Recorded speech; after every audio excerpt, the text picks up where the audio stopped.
जब मनुष्य को जीवन में असफलताओं का सामना करना पड़ता है, तब उसे प्रेरणा के लिए सबसे ज्यादा जरूरत होती है। सफलता पाने के लिए तथा जीवन में कुछ कर दिखाने के लिए हमें कई बार प्रेरणादायक शब्दों तथा कहानियों की जरूरत पड़ती है। कई बार यह काम माता पिता, भाई बहन अथवा समाज के लोग करते हैं। आज हम कुछ इस प्रकार की एक कहानी आपके सामने लेकर आए हैं, जो हमें अपने घरों में एक दूसरे को जरूर सुनानी चाहिए, ताकि हम सभी का जीवन बेहतर बन सके और हम समाज का कल्याण करने में भागीदार बने। इस कहानी को सुनने के बाद अंत में अपने विचार जरूर प्रकट करिएगा। गुरु रामस्वरूप अपने शिष्यों के साथ आश्रम के लिए भिक्षाटन पर निकले थे। वह अपने गुरुकुल में भोजन की व्यवस्था भिक्षा मांगकर ही किया करते थे। जब वह एक कस्बे से दूसरे कस्बे की ओर जा रहे थे, रास्ते में खेत बधार मिलने लगे। किसी खेत में हरी भरी फसल खड़ी तो कोई खेत बंजर नजर आ रहा था। ऐसे ही एक बंजर खेत पर किसान कुछ बुआई करने के लिए खेत को जोत रहा था।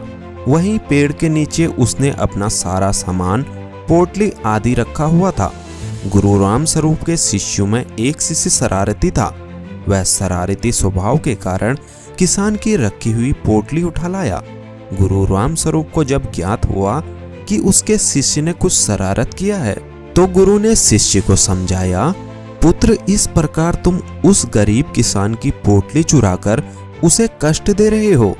यह कार्य तुम्हें शोभा नहीं देता। तुम उस किसान को दुखी करके अपने ईश्वर को दुखी करोगे। तुम्हें जो पैसे भिक्षा में मिले हैं, उसे ले जाकर उसी स्थान पर पोटली सहित रख दो और फिर किसान का भाव देखो। शिष्य ने ऐसा ही किया।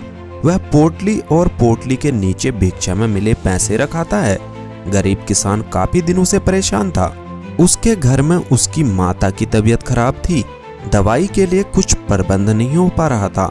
जब किसान खेत का काम निपटा कर बैठा और उसने अपनी पोटली उठाकर देखी, तो उसके नीचे कुछ पैसे थे। उसने इधर उधर देखा, किंतु कोई नजर नहीं आया। किसान पैसे लेकर बहुत खुश हुआ और ऊपर दोनों हाथ करते हुए ईश्वर को धन्यवाद करता रहा। संभवतः उसके माता के लिए दवाई का प्रबंध हो गया था। वह खुशी के आंसू बहाता और दोनों हाथ से पोंछता जाता। यह सभी दृश्य गुरु रामस्वरूप और उसके शिष्य छुपकर देख रहे थे। इस कहानी से यही सीख मिलती है कि किसी भी व्यक्ति को दुखी करने के बजाय अगर खुश करने की कोशिश की जाए, तो यह खुशियां दोगुनी हो जाती हैं और उसका दोगुना फल भगवान आपको देता है। मित्रों, आज के लिए बस इतना ही। अगर आपको वीडियो पसंद आई हो तो वीडियो को एक लाइक करके चैनल को सब्सक्राइब जरूर कर लीजिएगा। आपका बहुत बहुत धन्यवाद।